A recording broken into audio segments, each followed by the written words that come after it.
अस्सलामुअलैकुम। हमारा चैनल है अमदानी वसेब।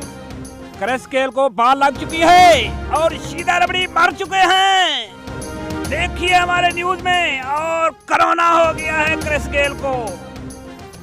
तो चैनल को सब्सक्राइब कीजिए और लाइक कीजिए। फिर क्रेस्केल हंसना शुरू हो गए और मैच जीत लिया क्रेस्केल ने, और चश्मे भी लगा लिए और आ गए हैं खिलाड़ी। और उसने बाल फेंकी और खतरनाक बाल, और क्रेस्केल ने आउट कर दिया। और क्रेस्केल ने कैच करना शुरू कर दिया और दौड़ लगा ली।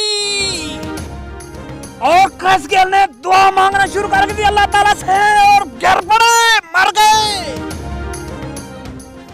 और क्रेस्केल ने कैच करना शुरू किया तो वो उसके दांत भी टूट गए और टच हो गए। एक्सीडेंट हो गया, मरने का खतरा।